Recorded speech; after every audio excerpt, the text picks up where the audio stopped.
Our next topic for this chapter is structure and functions of nervous system and endocrine system and their relationship with behavior and experience. And in today's class we will be studying about the nervous system, okay, the different kinds of nervous system, their functions, their structures and everything. So let us begin.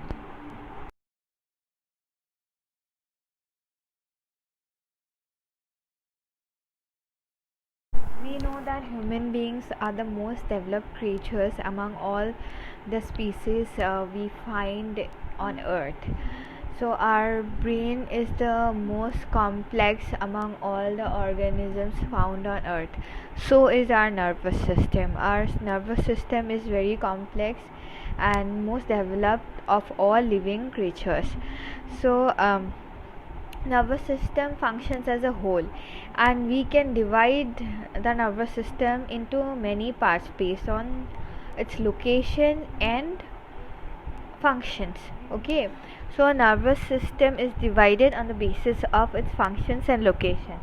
On the basis of location, the nervous system can be divided into two parts: central nervous system, CNS, and peripheral nervous system, PNS. So, the part of the nervous system found inside the hard bony cases, cranium and backbone. Cranium is the skull which covers your brain, okay, that is the cranium part. So, and the backbone. So, that is classified as CNS, central nervous system. So, your CNS is found in your bony cases, hard bony cases, cranium, the skull which covers the brain, and your backbone. Okay, so brain and spinal cord are the organs of the system. So CNA comprises of your brain and spinal cord. The parts of the nervous system other than CNS are placed in the PNS. So apart from the parts like brain and spinal cord, which falls under CNS, are placed under peripheral nervous system. And peripheral nervous system can be further classified or divided into somatic and autonomic nervous system. So, on the basis of location, central nervous system and peripheral nervous system, and again peripheral nervous system is divided or classified into two, that is somatic and autonomic nervous system. Okay, so somatic nervous system, which is under peripheral nervous system, is concerned with voluntary actions, okay, while the autonomic nervous system performs functions on which we have no voluntary control. So voluntary control as in if we have to pick up something, or we are bicycling, running, so these are controlled by your somatic nervous system. And involuntary functions like your heartbeat, your digestion, these are controlled by your autonomic nervous system. Okay, so there is a figure 3.3 where the whole system is given in a proper way. So have a look at that figure, then it will be easier for you to remember. Okay, now we will move on to the next page and we will study the peripheral nervous system in details.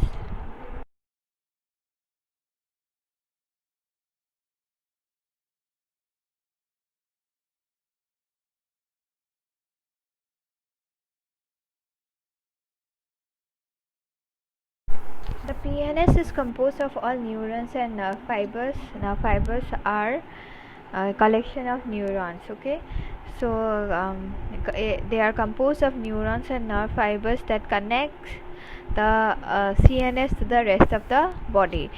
So PNS connects the central nervous system to the rest of the body.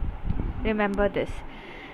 And further, the PNS is classified into somatic nervous system and autonomic nervous system. So the autonomic nervous system is again further divided into sympathetic and parasympathetic systems. Okay, so remember, PNS is divided into somatic nervous system and autonomic nervous system, and again autonomic nervous system is further divided into two systems or two divisions known as sympathetic and parasympathetic systems, which we will be learning after this. Okay, so the PNS provides information to the central nervous system from sensory receptors, your eyes, ears, skin, etc., and provides back motor commands from the brain to the muscles and glands. So you receive some information from the environment. You touch a hot cup of coffee, your specialized receptors in your sensory organs takes up that stimuli, and that information is passed from one neuron to another neuron, and uh, the peripheral nervous system provides this information or helps this information to travel to the central nervous systems. Okay, and then again relays back motor commands from the brain to the muscles and glands. Like you touch a very hot cup of coffee, and then you will pull your hands back. So your brain is going to tell, your central nervous system is going to give you that command that you have to pull back your hands. Understand? So this is the whole process. Okay.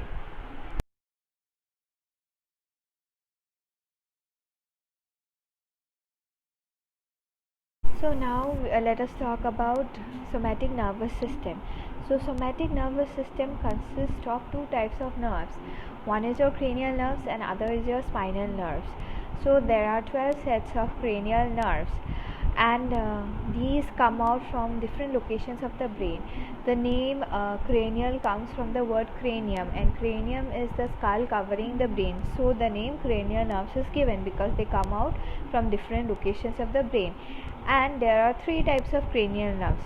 There are two types of nerves, cranial nerves and spinal nerves, and cranial nerves are further divided into sensory, motor and mixed nerves. Okay, so sensory nerves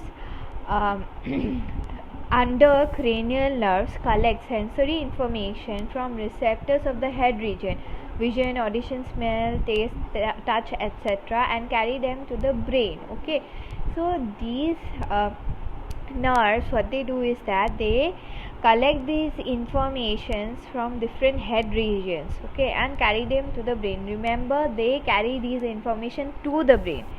And motor nerves carry motor impulses originating from the brain. What motor nerves do that? They carry the impulses which originate from the brain to the muscles of the head region. So these carry information from the brain to the muscle regions of the head. Okay, remember that these nerves operate only in the head region. Okay, so sensory nerves carry information from receptors to the brain, and motor nerves carry information which originates from the brain to the muscle region, and this operates in your head region. Okay, then for example, the movement of your eyeballs, these are controlled by motor cranial nerves. Okay, so the information, the motor impulses are collected from the brain, and then they are sent to the eyeballs. Okay, so hence they are controlled by motor cranial nerves. And then comes your mixed nerves. Mixed nerves have both sensory and motor fibers. Okay, so these are called mixed because they carry both sensory and motor fibers, which conduct sensory and motor information to and from the brain. So they do not have just one function. They wouldn't just carry information from the brain to the muscle region or from the muscle region to the brain. They will have two functions. They will carry information from the brain to the muscle region, plus they will carry information from the muscle region to the brain as well. Okay, so mixed nerves will do both the functions. Okay, now coming to spinal nerves. So there are 31 sets of spinal nerves, and they come out of the spinal cord, and each set of spinal nerves has sensory and motor nerves. Okay, remember that there are 31 sets and each set has sensory and motor nerves. We already know what are sensory and motor nerves. So spinal nerves have two functions. Okay, so the sensory fibers of the spinal nerves collect sensory information from all over the body except the head region. Why except the head region? Because the head region is controlled by your cranial nerves. Okay, and the spinal nerves, it operates in the rest of your body. Okay, so the sensory fibers of the spinal cord collect sensory information from all over the body except the head region and send them to the spinal cord, from where they are then carried out to the brain. Okay, so these are again sent to the brain. In addition, motor impulses coming down from the brain are sent to the muscles by motor fibers of the spinal nerves. Okay, so whatever information that the specialized receptors of our sensory organs below your head regions are collected, are sent to the brain by sensory fibers of spinal nerves, and the information which the brain sends to different parts of our body except for our head region are sent down by motor fibers of spinal nerves. Okay, this may be a little confusing while I am telling you, but if you listen to it again, it will be clear to you. Okay, so now in the next page we will be talking about the autonomic nervous system.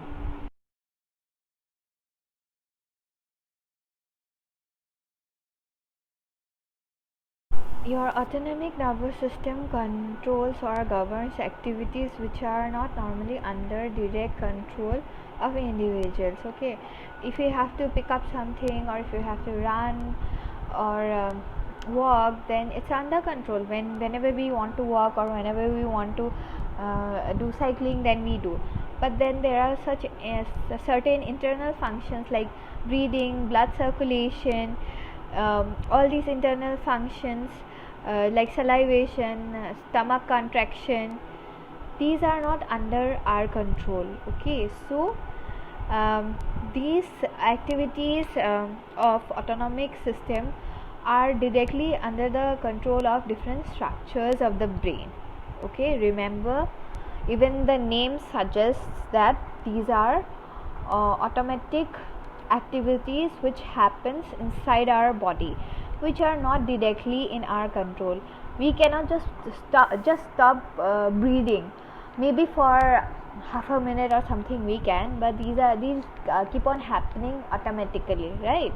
So these are your automatic activities which are under autonomic nervous system. And autonomic nervous system again is further divided into two divisions: sympathetic division and parasympathetic division. And these two divisions, they work in complete opposite ways, so that an equilibrium is maintained in the body. Okay, so the sympathetic division deals with emergencies when the action must be quick and powerful, such as in situations of fight or flight. So I will give one example of flight or flight response. So suppose there is some perceived threat. You feel like that you are going to fall off a cliff or something. Then what is going to happen? You are just going to come back all of a sudden, and at that point of time when you perceive it as a threat, your maybe your heart rate is going to be very fast. Okay, then your blood sugar level also increases. Blood sugar level increases, that you will not know physically, but your heart rate your breathing rate will increase, that you will come to know. So this is the response where your sympathetic division works with. These are situations of emergencies, and sympathetic division makes us to be alert. Okay, they help us in dealing with this perceived stress that we are faced with. Then again, the other division is the parasympathetic division, which is mainly concerned with conservation of energy. So when the emergency is over, the parasympathetic division takes over. So your blood flow or your breathing rate will always not be high. Only when the stressor is there, after that it is restored back to normal condition, and your parasympathetic division helps you to restore that body balance back to normal. Okay, your sympathetic division helps you to deal with emergencies. It increases your heart rate, your breathing rate, your oxygen supply, and your blood sugar level increases, because you have to deal with the stressor, right? You are anticipating a danger, then you have to protect your body from that danger. So at that time your sympathetic division works, and then again it has to come, and again you have to calm down, right? It cannot be like that always. So then your parasympathetic division helps you to calm down, to put down your body back to normal condition. Okay, so as a result, all body functions like heartbeat, breathing, and blood flow return to their normal levels. So these are the functions of sympathetic division and parasympathetic division.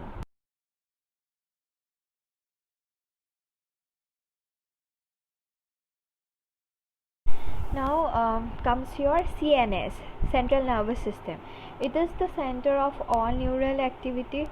It integrates all incoming sensory information and performs all kinds of cognitive activities and issues motor commands to muscles and glands. Okay, so this is the center of all the neural activity that is happening in your body, and it integrates all the functions, all the informations that are coming. So this system does the integration, like it's the final one. Okay, the CNS comprises of the brain and spinal cord, and you will read about the functions of the major parts of the brain and for what behaviors is each part responsible. So we will be learning about the brain and how is it connected with our behavior in after this. Okay, so but for today we are ending here. In the next class we will be studying about the structure of the brain, the functions of the brain, and how it affects your behavior.